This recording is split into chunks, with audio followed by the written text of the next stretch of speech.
Hey, this is Mark and Debby Constantino. We're in Reno, Nevada now. We just got a chance to listen to What's Next, one of the songs from Nick's upcoming album. And when you listen to it, it's really thought-provoking because we're all in this together, yet we all have separate thoughts of what's next. And nobody knows exactly what's coming up.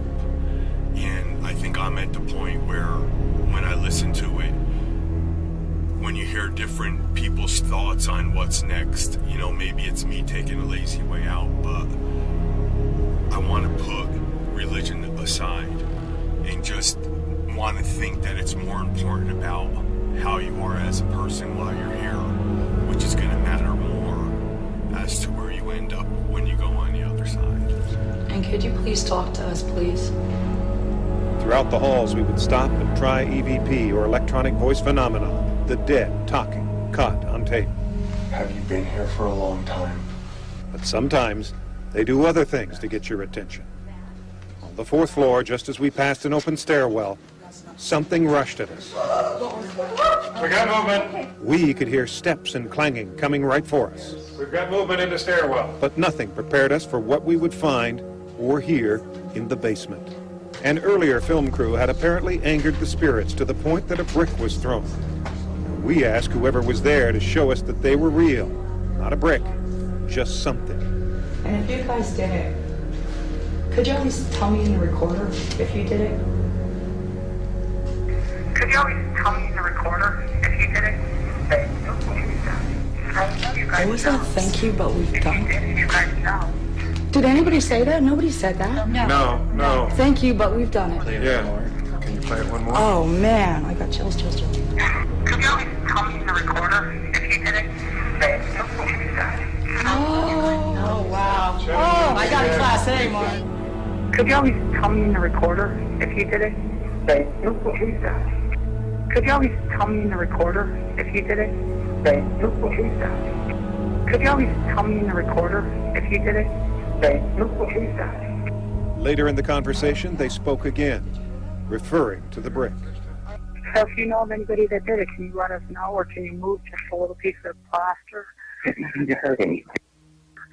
You heard anything? You heard anything?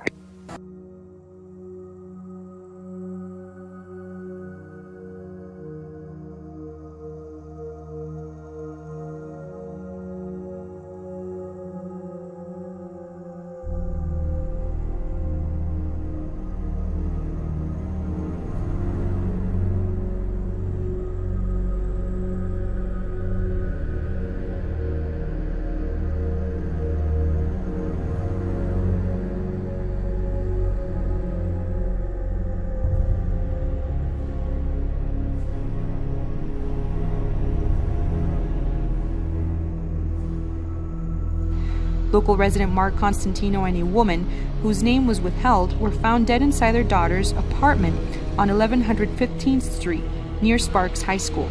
Details on how exactly they died were not immediately released.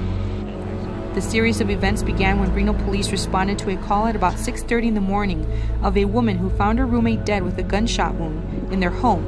We get up there, start investigating that piece. As we do so, we get some indication that another female roommate that lives there is now missing. This female is also involved with she's a victim a couple months ago of a kidnapping domestic-related incident with her estranged husband.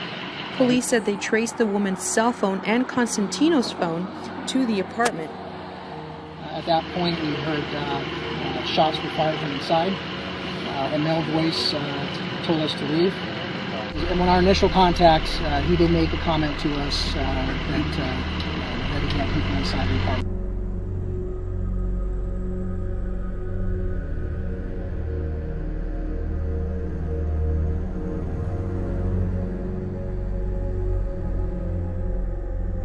Police say this is where Mark Constantino took his estranged wife Debby against her will after allegedly killing her roommate. Officers were able to locate both Mark and Debby by pinging their cell phones, bringing officers to the Courtside Garden Apartments in Sparks. Investigators tell me when they tried to talk to Mark, the situation turned violent. At that point, we heard shots were fired from inside.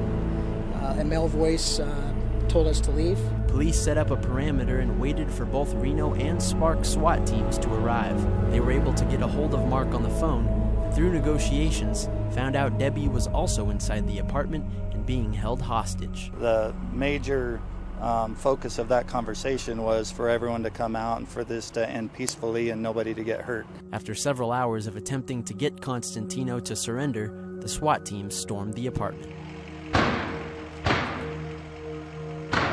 The SWAT team's plan to make entry was applied at that time, and 2 people were found deceased in the apartment. We want to make sure we do the absolute best investigation we can for the families involved.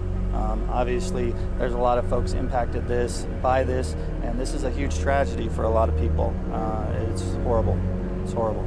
We first met Mark and Debby Constantino back in 2007. They were both paranormal investigators, specializing in EVP, electronic voice phenomena, or ghost voices on tape. But according to court records, their relationship turned violent earlier this year. Do you still spend time with Marilyn? This is video we shot with Mark and Debby Constantino back in 2007. We met up with them several times as they attempted to speak to ghosts through Nevada and across the country. Back at the lake's out. They don't like lake. Their website, spiritspeak.com, shows the couple and their numerous nationwide visits to different conventions. But how the couple appeared on camera and at events was dramatically different from the picture painted by recently obtained court records. In March of this year, Debby Constantino was arrested at a home in North Reno.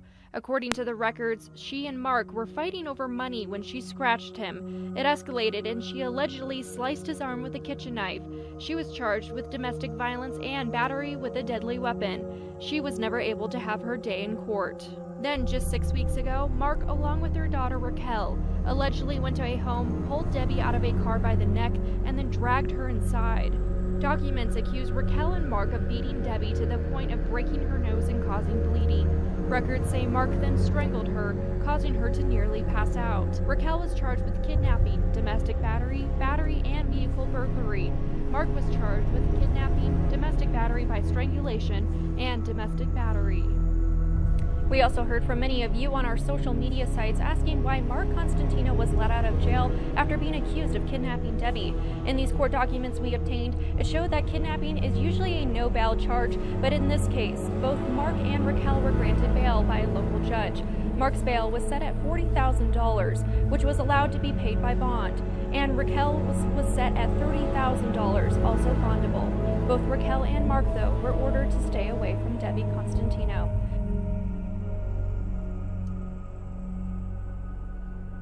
Remember, dark times pass. We've all had dark times, and suicide is not the answer. Because right now, you can talk to somebody that can help you, and that's what you need. So we're going to put a number on the screen, because if there is that one person watching this right now, call this number. They can help you.